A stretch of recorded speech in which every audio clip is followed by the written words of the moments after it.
नमस्कार साथियों, एक बार फिर से आपका स्वागत है दृष्टि आईएएस चैनल की इस नई वीडियो में।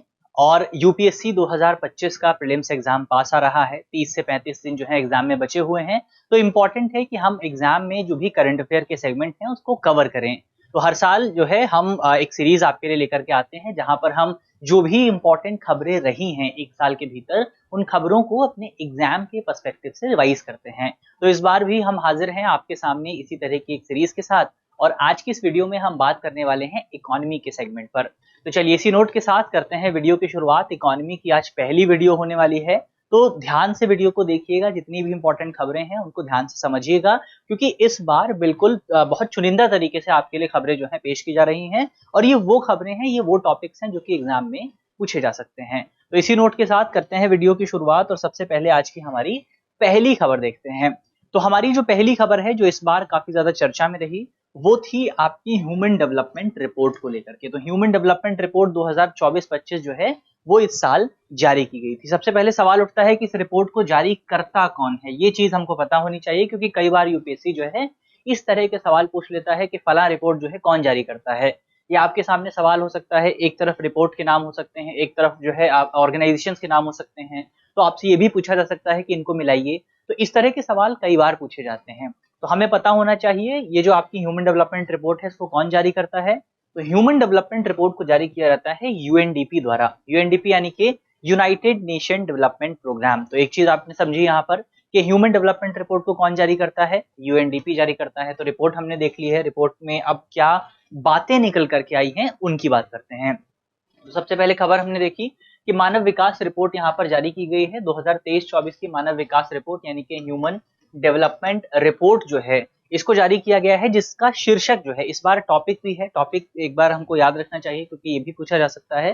टॉपिक है आपका reimagining cooperation in a polarised world. क्या मतलब हुआ इसका, दोबारा से इसको एक बार याद रख लीजिए। Breaking the gridlock, reimagining cooperation in a polarised world. तो ये पूरा टॉपिक आप रिपोर्ट की हेडिंग यहाँ पर देख सकते हैं, breaking the gridlock, reimagining cooperation in the polarised world. इसका मतलब क्या हुआ?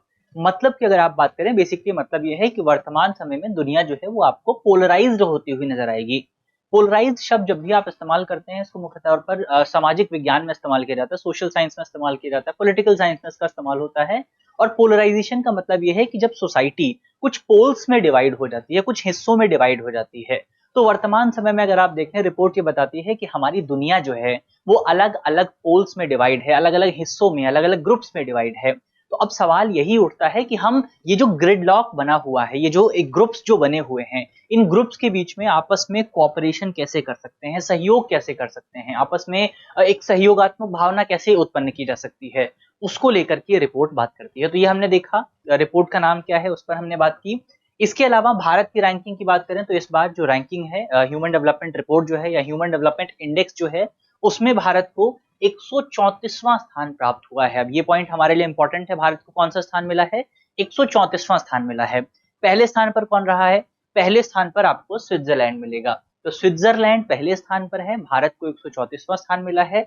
इसके अलावा ये रिपोर्ट जारी कौन करता है, वो हम पहले ही देख चुके हैं कि रिपोर्ट को जारी किया जाता है यूएनडीपी यानी कि यूनाइटेड नेशन डेवलपमेंट प्रोग्राम की तरफ से। और कुछ इंपॉर्टेंट पॉइंट देखते हैं, रिपोर्ट की मुख्य बातें क्या हैं उन पर अगर आप बात करें। शीर्ष देश कौन से हैं, यानी कि किन देशों ने रिपोर्ट में टॉप किया है, उस पर हमने पहले ही बात की कि स्विट्जरलैंड रिपोर्ट में पहले नंबर पर रहा है। स्विट्जरलैंड में रहने वाले लोगों का जो जीवन है वो कंपैरेटिवली दुनिया के प्रत्येक देश से बेहतर है। तो स्विट्जरलैंड रिपोर्ट में पहले नंबर पर है।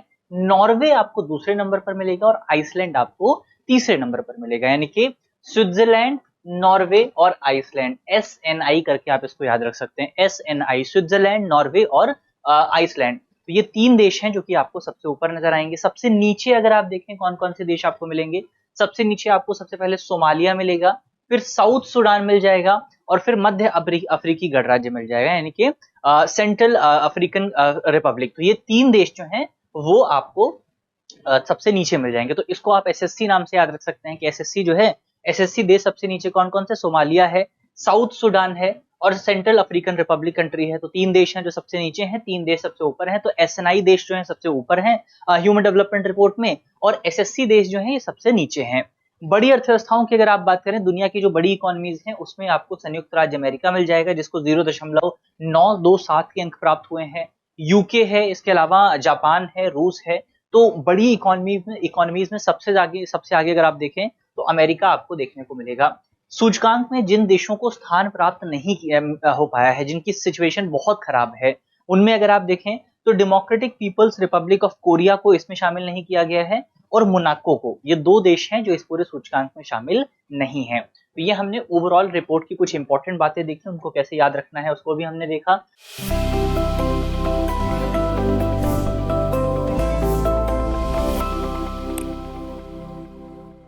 भारत के प्रदर्शन की अगर आप बात करें, भारत का स्थान क्या रहा है वो हम पहले ही देख चुके हैं। इस रैंकिंग में भारत को 134वां स्थान प्राप्त हुआ है। सबसे पहले भारत में जीवन प्रत्याशा की अगर आप बात करें, एक्सपेक्टेड लाइफ की अगर आप बात करें, तो एक्सपेक्टेड लाइफ जो है वो अब भारत में बढ़ चुकी है। कितनी हो गई है? तो भारत की जो एक्सपेक्टेड लाइफ है 2022 में, ये बढ़ करके 67.7 के आसपास पहुंच चुकी है। इसका मतलब ये हुआ कि भारत में एक औसत व्यक्ति कितना जीवन जीता है। तो भारत में एक औसत व्यक्ति 2022 में 67.7 वर्ष जी रहा था, जो कि पिछले साल से अगर आप कंपेयर करें तो पिछले साल ये तकरीबन आपका 62.7 वर्ष के आसपास था। इसके अलावा एचडीआई स्कोर की अगर आप बात करें तो भारत ने 2022 में 0.64 का एचडीआई स्कोर प्राप्त किया है, जो कि पिछले साल जिसकी वजह से भारत में जो रैंकिंग प्राप्त हुई है वो क्या है? 134वां स्थान भारत को प्राप्त हुआ है। इसमें भारत को मध्यम मानव विकास के अंतर्गत वर्गीकृत किया गया, यानी कि मिडिल ह्यूमन डेवलपमेंट कैटेगरी जो है उसमें भारत को शामिल किया गया है। इसके अलावा 2022 में अगर आप देखें, 2022 में भारत को 166 देशों में से 108वां स्थान प्राप्त हुआ था, और इस बार कितना मिला है? 134वां स्थान मिला है। तो कंपैरेटिवली हमारी सिचुएशन यहाँ पर खराब हुई है। तो ये हमने भारत के प्रदर्शन की बात की, कुछ इंपॉर्टेंट पॉइंट देखे। अब इसका थोड़ा सा स्टैटिक पोर्शन देख लेते हैं कि मानव जो ह्यूमन डेवलपमेंट इंडेक्स है या ह्यूमन डेवलपमेंट रिपोर्ट है, ये रिपोर्ट है क्या, और रिपोर्ट में क्या कुछ इंपॉर्टेंट बातें आपको देखने को मिल जाती हैं। तो रिपोर्ट की अगर आप बात करें, रिपोर्ट को 1990 के बाद से लगातार जारी किया जा रहा है, और इसमें मानव विकास दृष्टिकोण के लिहाज से जो भी तमाम इंपॉर्टेंट विषय हैं उनकी जांच की जाती है। बेसिकली यहाँ पर ये देखा जाता है कि एक इंसान को डेवलप करने के लिए, एक इंसान को विकसित होने के लिए जिन संसाधनों की जरूरत होती है या जिन माध्यमों की जरूरत होती है, क्या किसी देश में वो माध्यम मौजूद हैं, क्या किसी देश में वो संसाधन मौजूद हैं, और फिर उसके आधार पर अलग अलग देशों को मापा जाता है, उनके डेवलपमेंट को मापा जाता है। तो रिपोर्ट अगर आप देखें, रिपोर्ट में मुख्य तौर पर रिपोर्ट को तैयार करते समय अलग अलग देशों की जांच करने के लिए 3 इंडिकेटर्स का इस्तेमाल किया जाता है। कितने? 3 इंडिकेटर्स का इस्तेमाल होता है। इसमें सबसे पहला आपका इंडिकेटर है जन्म के समय जीवन प्रत्याशा, यानी कि जब व्यक्ति का जन्म होता है उस समय जीवन प्रत्याशा उस देश की क्या है। तो जैसे भारत की हमने देखी कि 2023 में भारत की जीवन प्रत्याशा क्या है? 67 वर्ष के आसपास है। तो जीवन प्रत्याशा इंपॉर्टेंट है, जो कि आपका एसडीजी 3 से जुड़ा हुआ है। इसके अलावा स्कूली शिक्षा के अपेक्षित वर्ष कितने हैं, या फिर इसको आप माप सकते हैं स्कूली शिक्षा के औसत वर्ष कितने हैं, तो ये एसडीजी 4 में शामिल है। फिर आपका सकल राष्ट्रीय आय, जो कि एसडीजी 8.5 को इंगित करता है। तो ये 3 जो आपके इंडिकेटर्स हैं इस्तेमाल किए जाते हैं। एक बार फिर से आप इसको याद रखिए कि जीवन आपके एक्सपेक्टेड ईयर्स जो हैं या जीवन के जो जीवन प्रत्याशा है, लाइफ एक्सपेक्टेंसी जो है वो पहले नंबर पर है, एक्सपेक्टेड स्कूल ईयर्स जो है वो दूसरे नंबर पर हैं, और जो आपका सकल राष्ट्रीय आय है तीसरे नंबर पर है। तो 3 कैटेगरी यहाँ पर या 3 इंडिकेटर्स जो हैं वो जो ह्यूमन डेवलपमेंट इंडेक्स है उसको तैयार करते समय इस्तेमाल किए जाते हैं। तो तीनों इंडिकेटर्स की हमने बात कर ली है। तीनों इंडिकेटर्स में क्या कुछ इंपॉर्टेंट पॉइंट्स थे उनको हमने देख लिया है। अगली खबर पर बढ़ते हैं, अगली खबर देखते हैं। तो पहली खबर हमारी यहाँ पर समाप्त होती है। दूसरी जो हमारी खबर है ये बेसिकली आपका नोबेल प्राइज को लेकर के है। 2024 में इकोनॉमी का जो नोबेल पुरस्कार है वो क्यों दिया गया, किसको दिया गया, उस पर हम बात करते हैं। तो उसको थोड़ा सा डिटेल से समझने की कोशिश करते हैं। खबर यहाँ पर आप देख सकते हैं, आपको अखबार में देखने को मिली थी। चलिए डिटेल से चर्चा की जाए तो 2024 का जो अर्थशास्त्र का नोबेल पुरस्कार है, 3 लोगों को इस बार पुरस्कार से सम्मानित किया गया है। तीनों लोगों की तस्वीरें आप यहाँ पर देख सकते हैं। इनके नाम अगर आप देखें तो डैरेन एस्मोग्लू, इसके अलावा साइमन जॉनसन और जेम्स ए रॉबिन्सन। इन 3 लोगों को बेसिकली संस्थाओं का क्या योगदान होता है किसी देश के डेवलपमेंट में, उसको रिसर्च करने को लेकर, उस पर रिसर्च करने को लेकर, उसको उस पर अध्ययन करने को लेकर के ये जो पुरस्कार है, ये पुरस्कार दिया गया है। उनका कार्य आधुनिक महत्व ये समझाने में है कि कैसे कमजोर देश सालों की तरक्की के बावजूद भी अमीर देशों की तरह विकसित नहीं हो पाते हैं। क्या कहा है उन्होंने अपनी रिपोर्ट में, उसको एक बार अगर आप समझने की कोशिश करें तो ये जो रिसर्च आई है, ये रिसर्च बेसिकली दिखाती है कि दुनिया का कोई देश डेवलप कैसे बनता है, दुनिया के किसी देश में डेवलपमेंट किस तरीके से होता है। रिपोर्ट क्या कहती है? रिपोर्ट ये बताती है कि जो यूरोपीय लोग थे उन्होंने बेसिकली इंस्टीट्यूशंस का निर्माण किया और उसी इंस्टीट्यूशंस के निर्माण की वजह से आपको दुनिया के अलग अलग देशों में डेवलपमेंट देखने को मिलता है। जैसे यहाँ पर इसमें रिपोर्ट में दो तरह की बातें की गई हैं। जैसे एक तरफ आप ले सकते हैं जहां पर वो लोग थे जहां पर वो जगह थी जहां पर यूरोपीय लोग गए, वहां पर औपनिवेशिक शासन स्थापित किया और वहां पर इंस्टीट्यूशंस का निर्माण किया।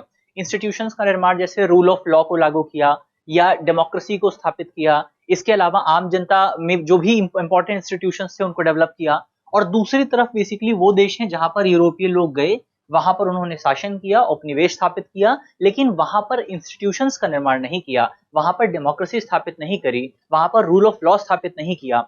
इसमें एग्जाम्पल के तौर पर अगर आप देखें तो जैसे आपका अमेरिका हो गया, अमेरिका पर भी यूरोपीय शासन था। इसके अलावा और एग्जाम्पल लें अगर आप, ऑस्ट्रेलिया हो गया, ऑस्ट्रेलिया पर भी यूरोपीय शासन था। दूसरी तरफ आए यहाँ पर आपको इंडिया का एग्जाम्पल मिल जाएगा और पाकिस्तान का एग्जाम्पल मिल जाएगा या फिर कोई अफ्रीकन कंट्री का आप एग्जाम्पल ले सकते हैं।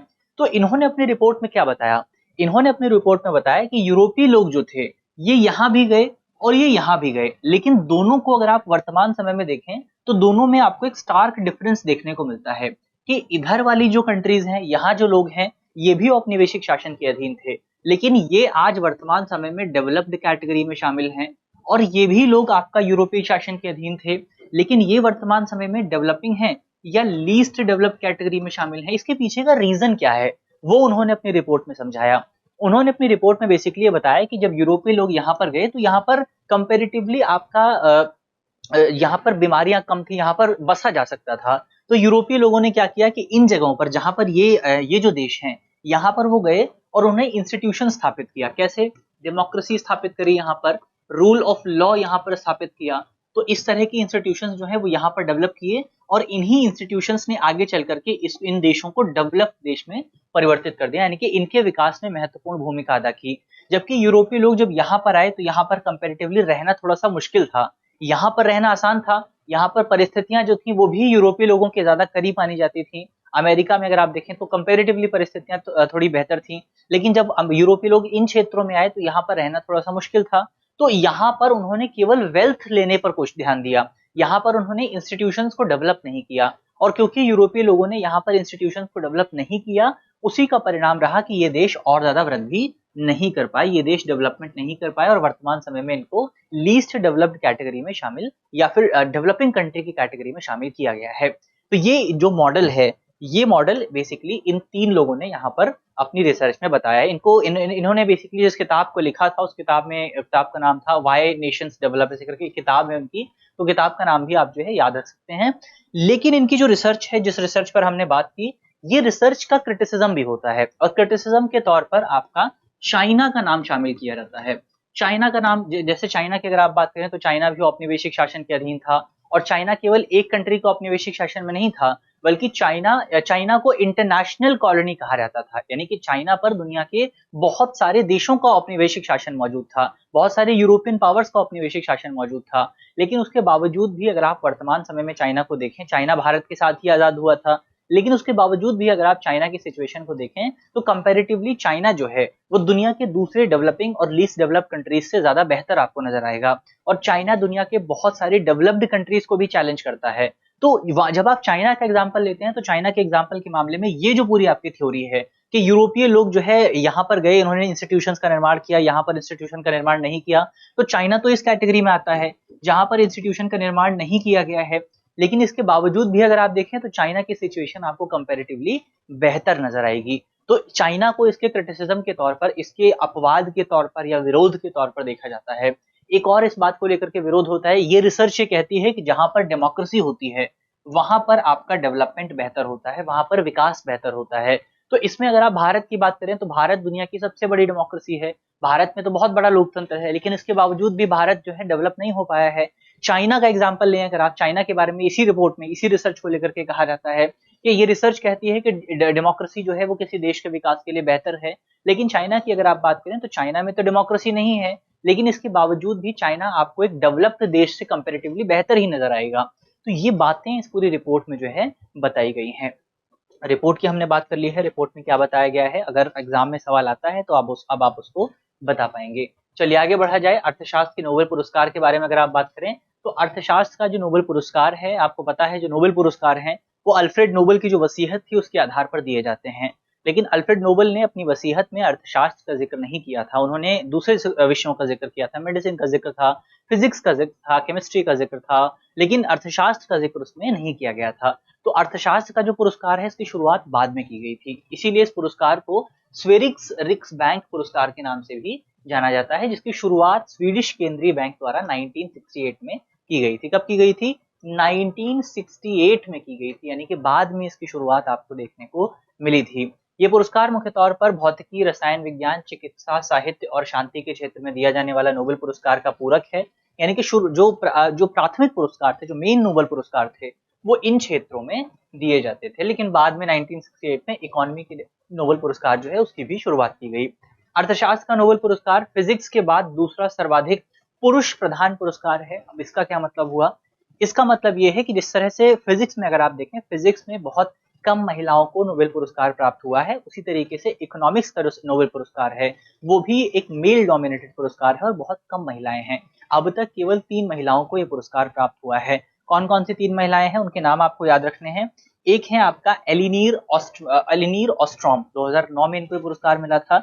ईस्टर डुफ्लो को 2019 में पुरस्कार मिला था और क्लॉडिया गोल्डाइन को 2023 में पुरस्कार मिला था। अब आप सोच करके देखिए कि 2019 से पहले केवल एक महिला को पुरस्कार मिला था और 2009 से पहले एक भी महिला को पुरस्कार नहीं मिला था। पुरस्कार की शुरुआत कब हुई थी?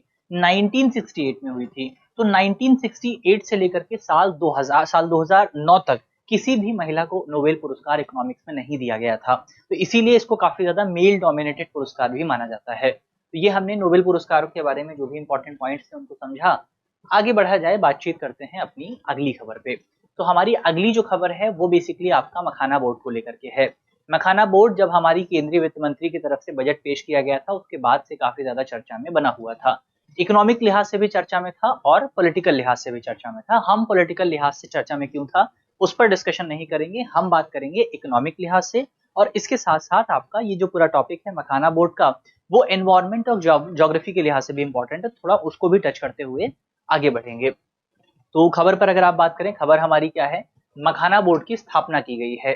तो केंद्रीय बजट 2025-26 में मखाने के उत्पादन, प्रसंस्करण, मूल्य संवर्धन और विपणन में सुधार करने के लिए बिहार में मखाना बोर्ड की स्थापना की घोषणा जो है वो हमारी केंद्रीय मंत्री की तरफ से की गई थी। इस मखाना बोर्ड का प्राथमिक उद्देश्य ये है कि आसपास के क्षेत्र जहां पर ये गठन किया जाएगा वहां के आसपास के जो क्षेत्र हैं और या बिहार के जो किसान हैं उन किसानों को सहायता दी जा सके, प्रशिक्षण दिया जा सके, सरकारी योजनाओं का लाभ प्राप्त करने में उनको मदद की जा सके। सरकार की तरफ से इस पूरी योजना को संचालित करने के लिए तकरीबन 100 करोड़ रुपए जो है आवंटित किए गए हैं। तो ये पूरी मखाना बोर्ड के बारे में हमने देखा। अब मखाना बोर्ड के मखाने के विषय में थोड़े से इंपॉर्टेंट पॉइंट अगर आप देखें, मखाने का वैज्ञानिक नाम है यूरिलेक फॉक्स। तो ये इसको आप याद रख लीजिए, यूरिलेक फॉक्स इसका वैज्ञानिक नाम है। उष्णकटिबंधीय और उपोष्णकटिबंधीय जलवायु का पौधा है जिसे ब्लैक डायमंड भी कहा जाता है, इसको आप याद रखिए। काला हीरा भी मखाने को कहा जाता है। तापमान की बात करें, किस तरह की जलवायु उसको चाहिए होती है ताकि मखाने का उत्पादन किया जा सके, तो मखाने की जो जलवायु है, जो टेम्परेचर इसको चाहिए होता है वो तकरीबन आपका 20 डिग्री सेल्सियस से 35 डिग्री सेल्सियस के आसपास है। अगर बात करें आप आर्द्रता की, यानी कि नमी कितनी चाहिए होती है, तो इसको तकरीबन आपका 50% से लेकर के 90% तक की नमी चाहिए होती है। और वर्षा की अगर आप बात करें, बारिश की अगर आप बात करें, तो 100 से 250 सेंटीमीटर तक की बारिश इंपॉर्टेंट है ताकि मखाने का उत्पादन किया जा सके। इसके अलावा मखाने को सुपर फूड के नाम से भी जाना जाता है, क्योंकि अगर आप न्यूट्रिशन के मामले में बात करें तो मखाना काफी ज्यादा न्यूट्रिएंट रिच माना जाता है। इसके साथ साथ मखाने की खेती को बढ़ावा देने के लिए सरकार ने क्या कदम उठाए हैं उनकी अगर आप बात करें, तो एक तो मखाना बोर्ड सरकार गठित कर रही है, उसकी तो हमने चर्चा कर ही ली है। उसके साथ साथ दरभंगा में साल 2001 में राष्ट्रीय मखाना अनुसंधान केंद्र की भी स्थापना की गई थी। तो ये सवाल इंपॉर्टेंट है, आपको याद रखना है कि 2001 में दरभंगा में राष्ट्रीय मखाना अनुसंधान केंद्र की स्थापना की गई थी। इसके अलावा मखाना प्रसंस्करण को बढ़ावा देने के लिए सरकार की तरफ से राष्ट्रीय खाद्य प्रौद्योगिकी संस्थान की भी स्थापना की गई है। इसके साथ साथ वन डिस्ट्रिक्ट वन प्रोडक्ट के तहत बिहार के 2 जिले हैं, एक है आपका दरभंगा और दूसरा है मुजफ्फरपुर। इन दोनों जिलों के मखानों को मान्यता प्रदान की गई है। 2022 में मिथिला मखाने को जीआई टैग भी दिया गया था। तो ये मखाने के बारे में कुछ इंपॉर्टेंट पॉइंट हैं जिनको आपको याद रखना है। दरभंगा में अनुसंधान केंद्र है। सरकार की तरफ से प्रोसेसिंग को बढ़ावा देने के लिए राष्ट्रीय खाद्य प्रौद्योगिकी संस्थान की स्थापना की गई है। दरभंगा के आपके बिहार के 2 जिले हैं जिनको वन डिस्ट्रिक्ट वन प्रोडक्ट के तहत मखाने की मान्यता मिली हुई है। एक आपका दरभंगा है, एक मुजफ्फरपुर है। और एक इंपॉर्टेंट पॉइंट यह है कि आपका जो मिथिला मखाना है उसको जीआई टैग सरकार की तरफ से दिया गया था 2022 में। तो ये कुछ इंपॉर्टेंट पॉइंट यहाँ पर हमने मखाने के बारे में देखे। अगली खबर देखते हैं। अगला जो हमारा टॉपिक है वो प्रोजेक्ट नेक्सस से जुड़ा हुआ है। खबर चर्चा में इस वजह से आई थी क्योंकि आरबीआई की तरफ से प्रोजेक्ट नेक्सस को ज्वाइन किया गया था, शुरू किया गया था। तो इस पर डिटेल से बात करते हैं। सबसे पहले खबर क्या है, प्रोजेक्ट नेक्सस आरबीआई द्वारा तत्काल सीमा पार खुदरा भुगतान क्षमता के लिए प्रोजेक्ट नेक्सस में जो है शामिल किया गया है। तो आरबीआई को शामिल किया गया था, आरबीआई ने ज्वाइन किया था प्रोजेक्ट नेक्सस को। तो प्रोजेक्ट नेक्सस बेसिकली आपका क्विक सीमा पार खुदरा भुगतान, यानी कि एक देश से दूसरे देश में अगर आपको पेमेंट करनी है तो उसमें आपकी मदद करने के लिए प्रोजेक्ट नेक्सस को डेवलप किया जा रहा था। प्रोजेक्ट नेक्सस को थोड़ा सा और डिटेल से अगर आप देखें, प्रोजेक्ट नेक्सस जो है एक बहुराष्ट्रीय अंतरराष्ट्रीय एक बहुपक्षीय अंतरराष्ट्रीय पहल है, मल्टी मेंबर इंटरनेशनल इनिशिएटिव है, जिसका उद्देश्य घरेलू त्वरित भुगतान प्रणाली यानी instant payment system. Instant payment system क्या होता है, जैसे आप वर्तमान समय में देखें तो आप कह सकते हैं कि भारत में एक पेमेंट रेवोल्यूशन आपको देखने को मिलेगा, जहां पर आप अपने फोन का इस्तेमाल करते हुए केवल एक क्यूआर कोड को स्कैन करके पेमेंट कर सकते हैं। जबकि आज से अगर आप 20-30 साल पहले जाएं तो किसी ने सोचा भी नहीं होगा कि आप इस तरह से भी पेमेंट कर पाएंगे। तो एक डिजिटल रेवोल्यूशन भारत में आपको देखने को मिल रहा है, और ये डिजिटल रेवोल्यूशन संभव हो पाया है इंस्टेंट पेमेंट सिस्टम की वजह से। और इंस्टेंट पेमेंट सिस्टम का सबसे बेस्ट एग्जांपल क्या है भारत में, यूपीआई है, यानी कि यूनिफाइड पेमेंट इंटरफेस। यूपीआई क्या है, इंस्टेंट पेमेंट सिस्टम है। तो यहाँ पर ये जो प्रोजेक्ट नेक्सस है, प्रोजेक्ट नेक्सस बेसिकली आपका जो घरेलू त्वरित भुगतान प्रणालियां हैं, अलग अलग देशों की प्रणालियां हैं, भारत का यूपीआई है, दूसरे देशों की और भी प्रणालियां हैं, उनको आपस में जोड़कर एक त्वरित सीमा पार खुदरा भुगतान को सक्षम बनाता है। अभी क्या है, जैसे आप यूपीआई देखते हैं, यूपीआई से मान लीजिए आप अपने देश में ट्रांजेक्शन कर सकते हैं, या कोई दूसरा देश है, आप जैसे श्रीलंका में जाते हैं, श्रीलंका में, नेपाल में अगर आप जाते हैं तो वहां पर यूपीआई का इस्तेमाल किया जा सकता है। लेकिन अभी अगर भारत के किसी व्यक्ति को दूसरे देश में यूपीआई का इस्तेमाल करना है तो भारत सरकार को इसके लिए अलग से उस देश के साथ समझौता करना पड़ता है।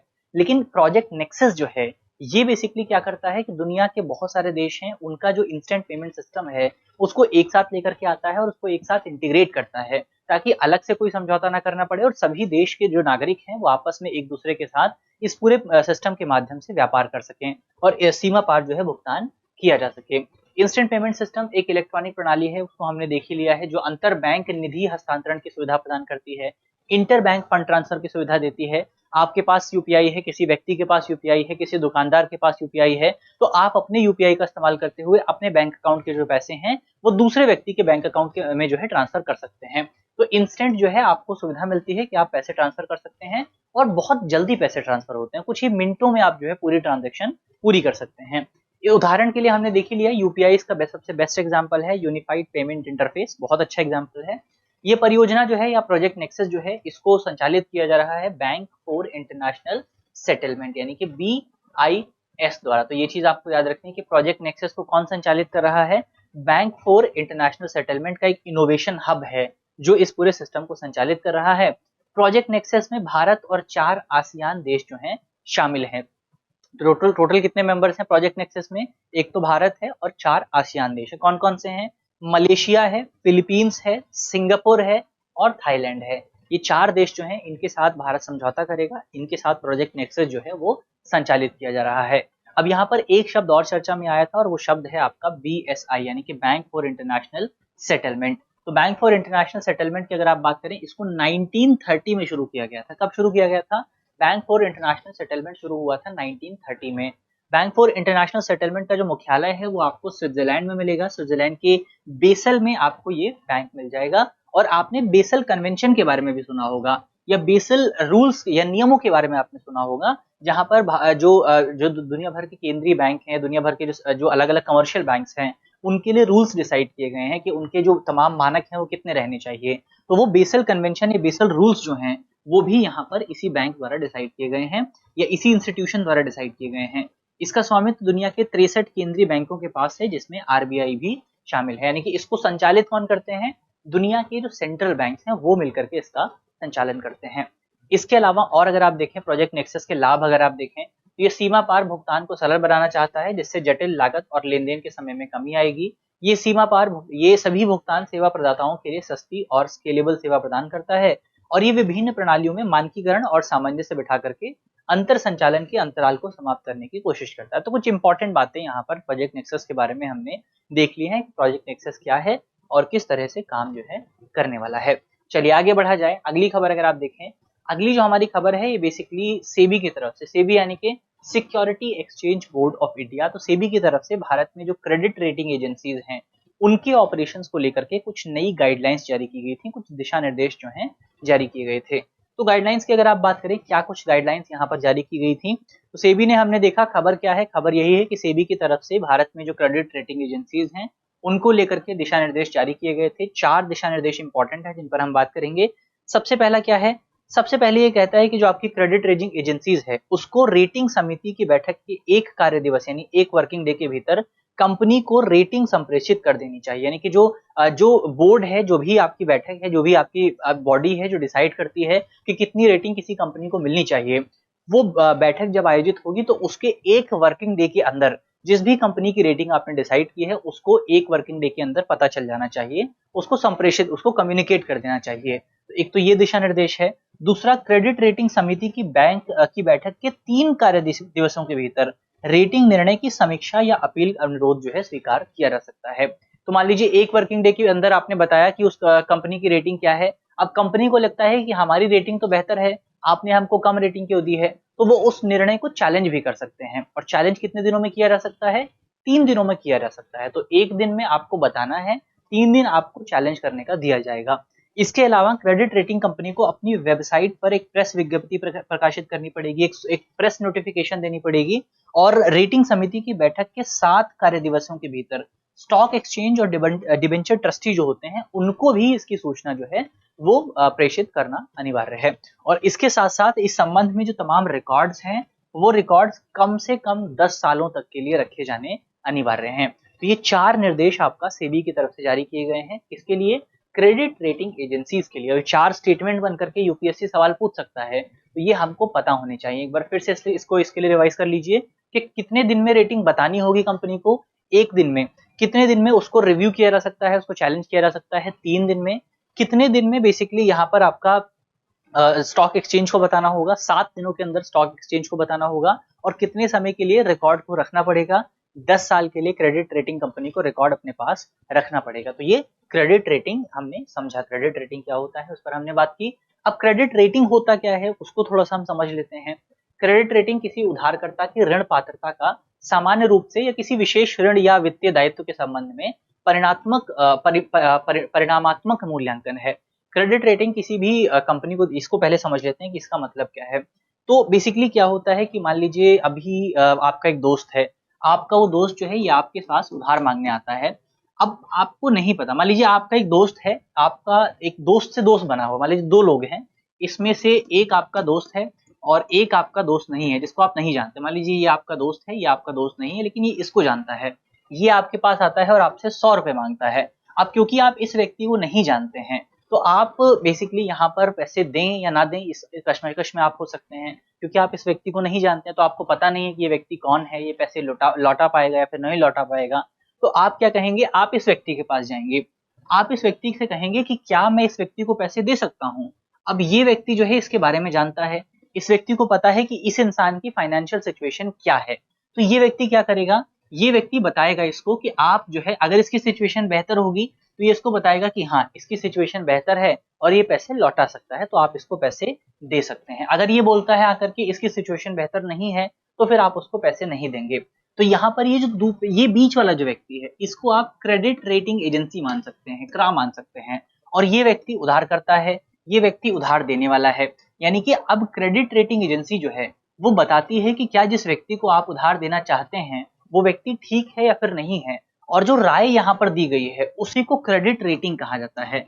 यानी कि क्या वो व्यक्ति अपना उधार चुकाने में सक्षम है, क्या वो व्यक्ति अपना उधार चुका पाएगा, ये इसकी रेटिंग होती है। मान लीजिए ए रेटिंग जो है वो उसका मतलब होता है कि वो व्यक्ति जो है वो बेहतर है, वो व्यक्ति उधार चुका पाएगा। मान लीजिए किसी व्यक्ति को ई रेटिंग मिल जाती है, जैसे एग्जाम हम देते थे जब हम जो है पहली दूसरी तीसरी कक्षा में पढ़ते थे, तो वहां पर जो रिपोर्ट कार्ड मिलता था उसमें क्या होता था, उसमें आपका ए लिखा हुआ, ए मार्क, ए ग्रेड आपको प्राप्त हुआ, बी ग्रेड आपको प्राप्त हुआ, सी ग्रेड आपको प्राप्त हुआ, डी ग्रेड, ई ग्रेड आपको प्राप्त हुआ। तो ए का मतलब होता था बहुत अच्छा स्कोर आपने किया है, ई का मतलब होता था बहुत खराब स्कोर आपने किया है। वही चीज यहाँ पर भी है। तो अगर ए रेटिंग, ये व्यक्ति जो है अगर इसको ए रेटिंग देता है मतलब ये व्यक्ति उधार चुका सकता है, ये व्यक्ति अगर इसको ई रेटिंग देता है तो ये इसको उधार जो है नहीं चुका सकता।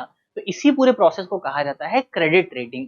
अब क्रेडिट रेटिंग जो है वो किसी भी एंटिटी का किया जा सकता है, क्रेडिट रेटिंग किसी भी एंटिटी को दी जा सकती है। आप किसी व्यक्ति को क्रेडिट रेटिंग दे सकते हैं, आपकी भी क्रेडिट रेटिंग होती है, क्रेडिट स्कोर आपका भी होता है। क्रेडिट रेटिंग जो है किसी व्यक्ति की भी हो सकती है, किसी कंपनी की भी हो सकती है, किसी देश की भी हो सकती है। जैसे भारत की भी क्रेडिट रेटिंग है, अमेरिका की भी क्रेडिट रेटिंग है, अमेरिका की काफी बेहतर है, भारत की अमेरिका की तुलना में थोड़ी सी खराब है। तो जिसकी फाइनेंशियल सिचुएशन जितनी बेहतर है उसकी क्रेडिट रेटिंग उतनी बेहतर होती है। तो आपके मन में एक सवाल, ये आपको सीधा से एक स्टेटमेंट आपको यहाँ पर अगर दिया जाए तो आप कह सकते हैं कि जिस भी व्यक्ति को क्रेडिट की जरूरत पड़ती है, जिस भी व्यक्ति को उधार की जरूरत पड़ती है, उसकी क्रेडिट रेटिंग की जा सकती है। ये चीज हमने यहाँ पर समझ ली है। रेटिंग एजेंसी क्या होती है? तो यही व्यक्ति जो है जो यहाँ पर रेटिंग दे रहा है, इसको आप रेटिंग एजेंसी कह सकते हैं, जो कि रेटिंग देता है। तो ये हमने समझा रेटिंग एजेंसी क्या होता है। जो रेटिंग देने का जो काम किया जाता है उसको, या आकलन का जो काम करता है उसको क्या कहा जाता है? क्रेडिट रेटिंग एजेंसी कहा जाता है। अब क्रेडिट रेटिंग एजेंसी, दुनिया में बहुत सारी एजेंसीज हैं, जिसमें से अगर आप तीन सबसे मेन एजेंसीज हम देखें तो तीन मेन एजेंसीज हैं जो कि दुनिया के सबसे बड़े व्यापार को कैप्चर करती हैं। इसमें एक है आपका फिच रेटिंग एजेंसी, एक है मूडीज रेटिंग एजेंसी, और एक है एसएनपी रेटिंग एजेंसी, यानी स्टैंडर्ड्स एंड पुअर्स। तो ये तीन कंपनियां हैं जो कि दुनिया भर में रेटिंग एजेंसी के 95% काम को कंट्रोल करके रखती हैं। भारत में अगर आप देखें, भारत में भी सेबी की तरफ से 6 रेटिंग एजेंसीज को रजिस्टर किया गया है। कौन कौन सी हैं? एक क्रिसिल्स है, दूसरा आपका आईसीआरए है, फिर केयर है, फिर इसके अलावा एसएमआईआरए है, फिच इंडिया है, और ब्रिकवर्स रेटिंग है। तो ये 6 कंपनियां जो हैं सेबी की तरफ से रजिस्टर की गई हैं। तो ये हमने क्रेडिट रेटिंग को पूरी तरीके से समझ लिया है कि क्रेडिट रेटिंग क्या होता है, किस तरीके से काम करता है। आगे बढ़ते हैं, अगली खबर को देखते हैं। हमारी अगली जो खबर है ये बेसिकली आपका बात करती है सेबी की तरफ से फेमा रूल्स को थोड़ा सा नए रूल्स जारी किए गए थे, ताकि जो भारत में क्रॉस बॉर्डर ट्रांजैक्शन है उसको बढ़ावा दिया जा सके। तो उसके लिए सेबी की तरफ से, सॉरी आरबीआई की तरफ से, क्योंकि जो फेमा रूल्स हैं उनको आरबीआई मैनेज करता है। ये चीज भी हमको यहाँ से याद रखनी है कि फेमा रूल्स को कौन मैनेज करता है? आरबीआई मैनेज करता है, reserve bank of India. FEMA की फुल फॉर्म क्या है? Foreign exchange management act. तो ये ओवरऑल आपका कानून हमने देखा। अब रूल्स क्या है, रूल्स की बात कर लेते हैं। सबसे पहले खबर अगर आप देखें तो हाल ही में भारतीय रिजर्व बैंक ने विदेशी मुद्रा प्रबंधन अधिनियम यानी कि फॉरेन एक्सचेंज मैनेजमेंट एक्ट 1999 को उदार बनाया है, लिबरलाइज किया है। लिबरलाइज जब भी आप शब्द सुनते हैं तो इसका मतलब ये मान लीजिए कि नियमों में थोड़ी सी छूट दी गई है। क्या छूट दी गई है उसकी अगर आप बात करें तो ये जो पूरा लिबरलाइजेशन का काम किया गया है, नियमों में छूट दी गई है, पूरी छूट का प्राथमिक उद्देश्य यही है कि भारत में भारतीय रुपया जो है, रुपए के उपयोग को दुनिया भर में और ज्यादा बढ़ाया जा सके, यानी कि रुपए का इंटरनेशनलाइजेशन किया जा सके। ये शब्द इंपॉर्टेंट है, याद रखिएगा। प्रीलिम्स के लिहाज से तो है ही, मेंस के लिहाज से ज्यादा इंपॉर्टेंट है, क्योंकि सवाल आ सकता है। 2024 में रुपए का इंटरनेशनलाइजेशन जो है वो काफी ज्यादा चर्चा में रहा है, तो इसको आप याद रखिएगा। रुपए के इंटरनेशनलाइजेशन को बढ़ावा देने के लिए आरबीआई की तरफ से फेमा रूल्स को लिबरलाइज किया गया है। यही हमारी खबर है।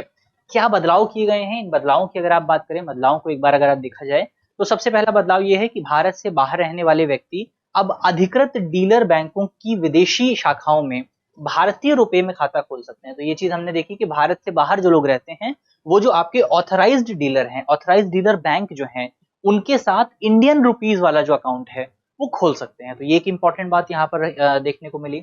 और अगर रूल्स अगर आप देखें, और क्या रूल्स हैं, जैसे विदेशी अनिवासी अपना प्रवर्तनीय आईएनआर जो है, विदेशी अनिवासी अपने प्रवर्तनीय आईएनआर यानी कि जो आपका कन्वर्टेबल आईएनआर अकाउंट होता है, जैसे एग्जांपल के तौर पर स्पेशल नॉन रेजिडेंट रुपी अकाउंट है, या स्पेशल रुपी वॉस्त्रो अकाउंट है। वॉस्त्रो और नॉस्त्रो अकाउंट अभी क्या होता है उसको हम आगे देखेंगे।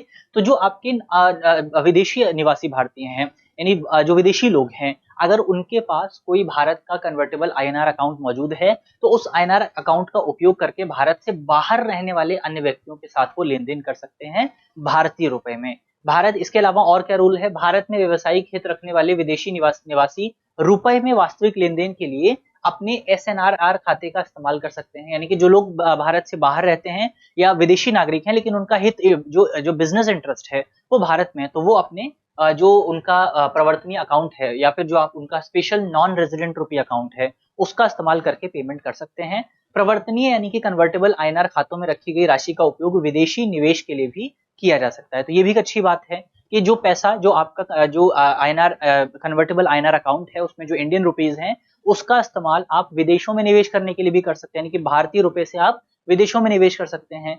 फिर भारतीय निर्यातक अब विदेश में किसी भी विदेशी मुद्रा में खाता खोल सकते हैं, यानी कि किसी दूसरी करेंसी में भी आप अपना जो है अकाउंट खोल सकते हैं, जिससे वे व्यापार लेन देन निर्यात से प्राप्त धनराशि प्राप्त करने में और आय भुगतान करने में सक्षम होंगे। तो ये कुछ इंपॉर्टेंट बदलाव जो हैं ये बेसिकली RBI की तरफ से किए गए हैं ताकि भारत में रुपए का जो इस्तेमाल है या दुनिया भर में रुपए का जो इस्तेमाल है उसको बढ़ाया जा सके, रुपए का इंटरनेशनलाइजेशन किया जा सके।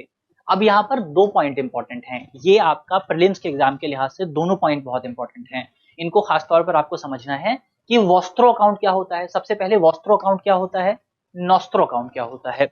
नॉस्त्रो बेसिकली यहाँ पर आपका सबसे पहले नॉस्त्रो अकाउंट की बात करते हैं। नॉस्त्रो अकाउंट या ये किसी घरेलू बैंक जैसे कि भारत का कोई बैंक का विदेश में स्थित किसी विदेशी बैंक में जो है विदेशी मुद्रा में खाता जो है खोला जाता है। जैसे एग्जाम्पल के तौर पर अगर आप हम लें तो दो देश एग्जाम्पल के तौर पर मान लीजिए हम ले लेते हैं। एक यहाँ पर भारत है, भारत को हम ए मान लेते हैं, या यहाँ पर इंडिया मान लेते हैं हम, और एक आपका मान लीजिए रशिया यहाँ पर है। तो दो देश यहाँ पर हो गए। तो इंडिया का कोई बैंक अगर जो है मान लीजिए पंजाब नेशनल बैंक है, पंजाब नेशनल बैंक क्या है, पंजाब नेशनल बैंक रशिया में जाकर के रशिया का कोई बैंक मान लीजिए, कोई भी XYZ मान लीजिए बैंक है, ये भारत का पंजाब नेशनल बैंक जो है ये रशिया के बैंक XYZ बैंक में जाकर के अगर अपना खाता खोलता है रशिया की करेंसी में, तो फिर इसको क्या कहा जाएगा, इसको नॉस्त्रो अकाउंट कहा जाएगा। तो ये चीज आपको याद रखनी है, क्या कहा जाता है इसको नॉस्त्रो अकाउंट कहा जाता है।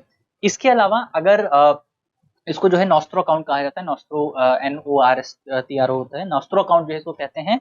एक और होता है वॉस्त्रो अकाउंट। वॉस्त्रो अकाउंट क्या होता है, तो ये वही सिचुएशन लेते हैं, एक आपका इंडिया है, दूसरी तरफ आपका रशिया है, भारत का बैंक है PNB मान लीजिए, पंजाब नेशनल बैंक है, और रशिया का बैंक है XYZ बैंक।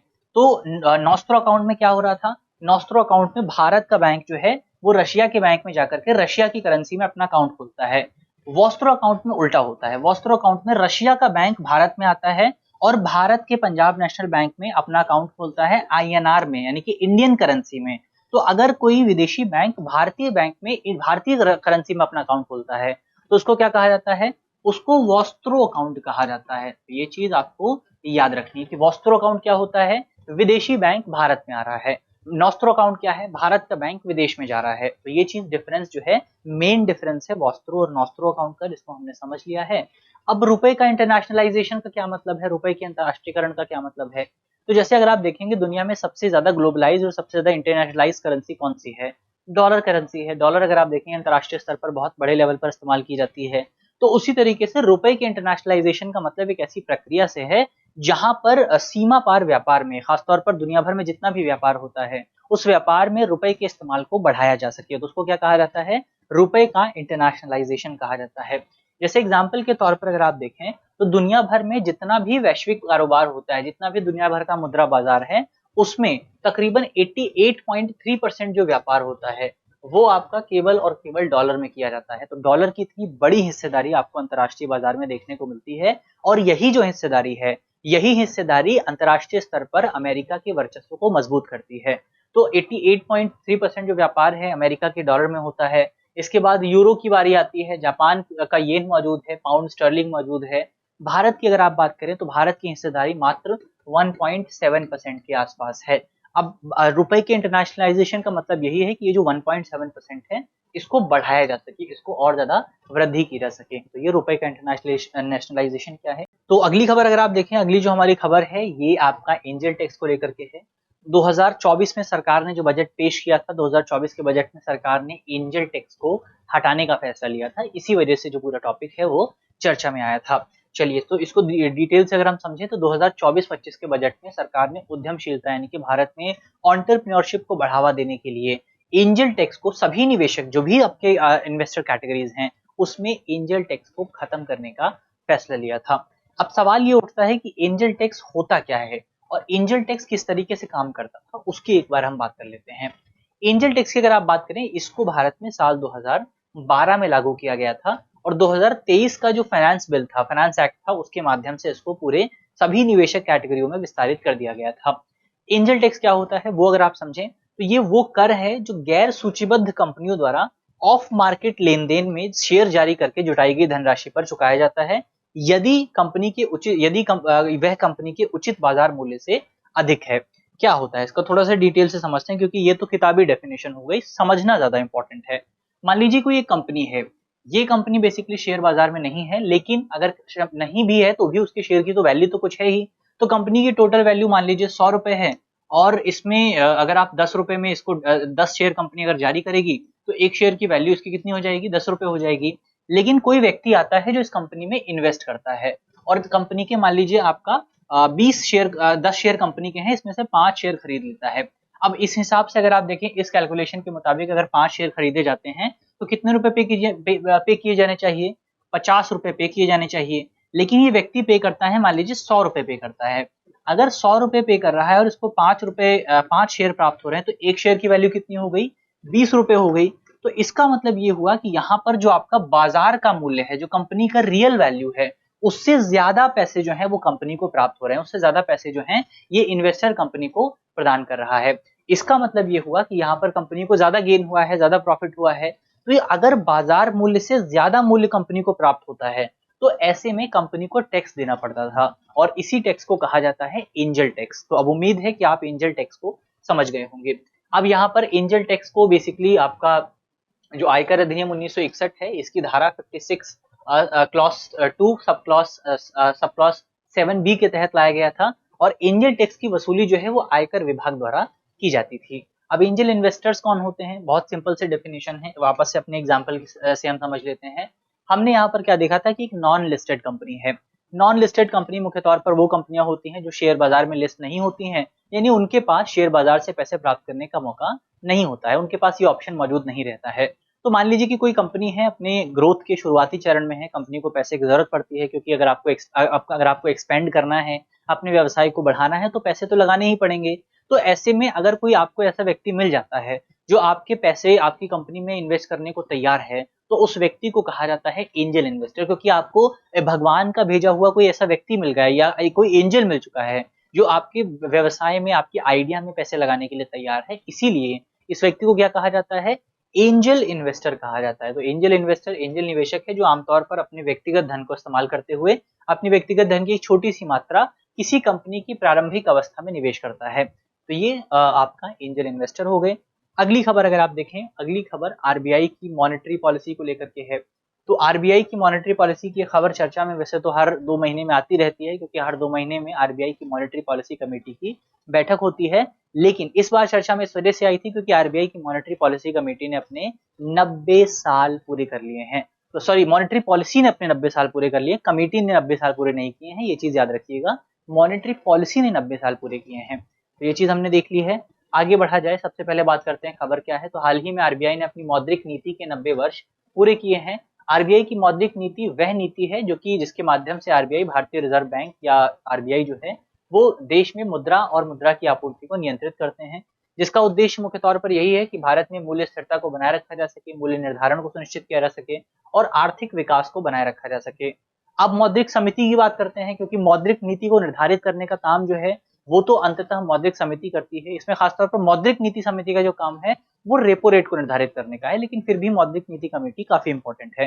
तो मौद्रिक नीति कमेटी की अगर आप बात करें, 2016 में आरबीआई एक्ट में बदलाव किया गया था। आरबीआई एक्ट 1934 में जो है बदलाव किया गया था और इसमें एक नया सेक्शन शामिल किया गया था जिसका नाम था सेक्शन 45ZB। सेक्शन 45ZB सरकार को यह अधिकार देता है कि सरकार 6 सदस्यीय एक कमेटी बना सकती है, 6 मेंबर्स वाली एक कमेटी बना सकती है।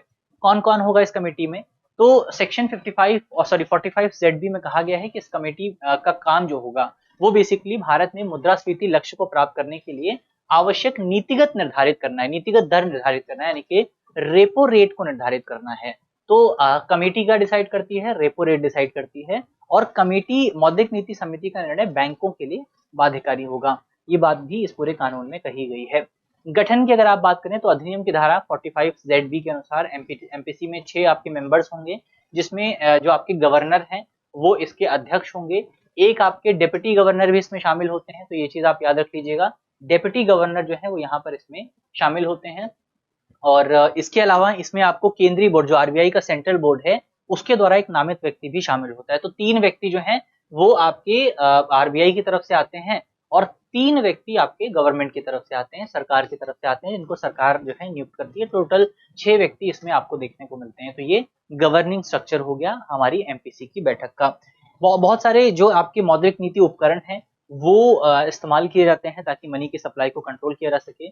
इसमें आपका बैंक दर है, रिवर्स रेपो रेट है, इसके अलावा स्टैंडर्ड डिपॉजिट फैसिलिटी है, मार्जिन स्टैंडर्ड फैसिलिटी है, लिक्विडिटी एडजस्टमेंट फैसिलिटी है, लिक्विडिटी एडजस्टमेंट फैसिलिटी कॉरिडोर है, फिर आपका फाइन ट्यूनिंग संचालन है, सीआरआर है, एसएलआर है, ओपन मार्केट ऑपरेशन है। ये तमाम जो उपकरण है आपके आरबीआई द्वारा इस्तेमाल किए जाते हैं ताकि भारत में महंगाई को कंट्रोल किया जा सके और महंगाई की जो पूरी जो चेन है उसको कंट्रोल किया जा सके। तो यहाँ पर हमने जो भी इंपॉर्टेंट टॉपिक थे हमारे पहली वीडियो के, उनको डिस्कस कर लिए हैं, और भी 2 वीडियो आपको आगे मिलेंगी जिन पर हम और डिटेल से दूसरी खबरों पर चर्चा करेंगे। तो बहुत इंपॉर्टेंट खबरें रही हैं जिन पर हमने चर्चा की है और इन खबरों से सवाल आने की संभावना सबसे ज्यादा है। तो यहाँ पर इसी नोट के साथ करते हैं आज की अपनी वीडियो को समाप्त। अगली वीडियो का इंतजार कीजिएगा। मिलते हैं आपसे अगली वीडियो में, तब तक के लिए अपना ख्याल रखिए, ध्यान रखिए, पढ़ते रहिए। धन्यवाद। डियर व्यूअर्स, अपने एग्जाम की तैयारी को और बेहतर करने के लिए हमारे चैनल को लाइक, शेयर और सब्सक्राइब करना न भूलें।